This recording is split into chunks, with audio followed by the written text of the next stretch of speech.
पहली बात कि रमजान के इस पावन महीने में इफ्तार के नाम पर जिस गंदी राजनीति को बिहार में खुलेआम किया जा रहा है वो सरासर गलत है। नीतीश कुमार का पुराना रवैया रहा है, अपनी राजनीतिक फायदे के लिए कभी जाति तो कभी किसी धर्म को आड़ में रखकर नेतागिरी कर लेते हैं। अब सुधर जाइए, नहीं तो जिस मुंह से सिर्फ चुने हुए लोगों के राजनीतिक मिलन को आप दावते इफ्तार बताते हैं और जिनके वोट बैंक की आप राजनीति कर रहे हैं, वही आपको अब तीसरी नंबर की पार्टी से और नीचे धकेल देंगे। बिहार की सियासत इन दिनों हो रहे इफ्तार पार्टी के बहाने खूब रंग दिखा रही है। जनता दल यूनाइटेड की तरफ से आज पटना में इफ्तार पार्टी का आयोजन किया जा रहा है।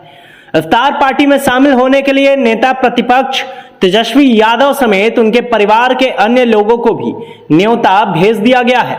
बीजेपी के नेताओं को भी इस इफ्तार पार्टी में दावत पर बुलाया गया है, लेकिन बिहार के दो युवा चेहरों को नीतीश कुमार की पार्टी ने इफ्तार में नहीं बुलाया है।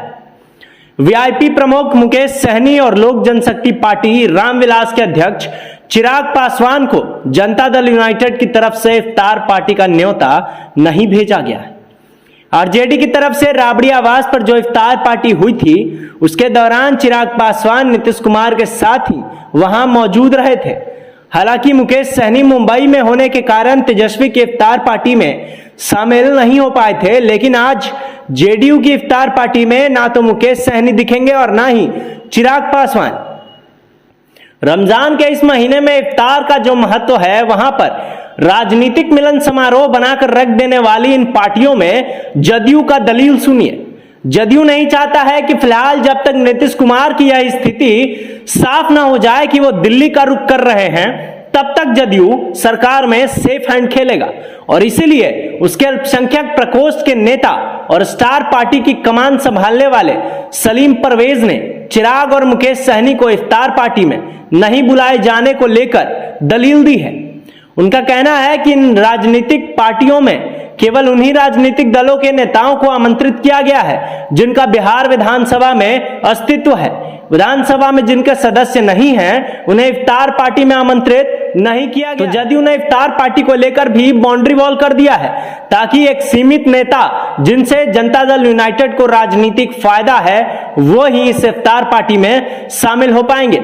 लेकिन जदयू के इस इफ्तार पार्टी की एक बात समझ नहीं आई। पहली बात कि रमजान के इस पावन महीने में इफ्तार के नाम पर जिस गंदी राजनीति को बिहार में खुलेआम किया जा रहा है, वो सरासर गलत है। और दूसरी बात यह है कि भाई ये कैसा नियम है इफ्तारी का, ये कैसा नियम है जो सिर्फ विधानसभा तक ही सीमित है। अगर सिर्फ राजनीतिक दलों का मिलन कर अपनी स्थिति को आप साफ करना चाहते हैं, तो नीतीश बाबू कम से कम मुस्लिम भाइयों के ईमान का महीना, इस रमजान के महीने के इफ्तारी के नाम पर आप अपने राजनीतिक खेल ना खेलिए। नीतीश कुमार का पुराना रवैया रहा है, अपनी राजनीतिक फायदे के लिए कभी जाति तो कभी किसी धर्म को आड़ में रखकर नेतागिरी कर लेते हैं। अब सुधर जाइए, नहीं तो जिस मुंह से सिर्फ चुने हुए लोगों के राजनीतिक मिलन को आप दावते इफ्तार बताते हैं और जिनके वोट बैंक की आप राजनीति कर रहे हैं, वही आपको अब तीसरी नंबर की पार्टी से और नीचे धकेल देंगे।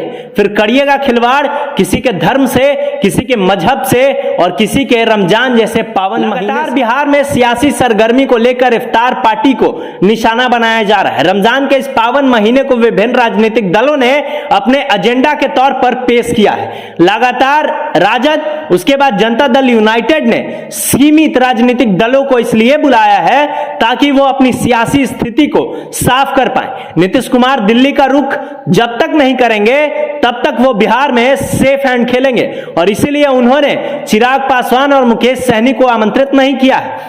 तो इस बात को देखा जा सकता है कि नीतीश कुमार किस तरीके से रमजान के इस पावन महीने को अपने एजेंडे के तौर पर पेश कर रहे हैं। उन्होंने उसी राजनीतिक दलों को इस इफ्तार पार्टी में शामिल किया है जिनसे नीतीश कुमार को फायदा है। जब तक दिल्ली में उनका स्थिति साफ नहीं हो जाता है तब तक वो बिहार में सेफ हैंड खेलेंगे और इसीलिए उन्होंने रामविलास पासवान के बेटे चिराग पासवान को आमंत्रित नहीं किया है। उसके साथ ही अगर वो मुकेश सहनी को आमंत्रित करते, क्योंकि उनकी चाहत रही थी कि वो मुकेश सहनी को इस इफ्तार पार्टी में आमंत्रित करते, लेकिन भाजपा नाराज हो जाएगी, इसको लेकर जनता दल यूनाइटेड ने मुकेश सहनी को आमंत्रण नहीं भेजा। इफ्तार की राजनीति बिहार में काफी सरगर्मी बढ़ा रही है। विभिन्न राजनीतिक दलों के इस सीमित एजेंडे को लेकर आप साफ तौर पर देख सकते हैं कि किसी के धर्म, किसी के मजहब को आड़ में रखकर किस तरीके से राजनीतिक पार्टियां अपना खेल खेल रही हैं।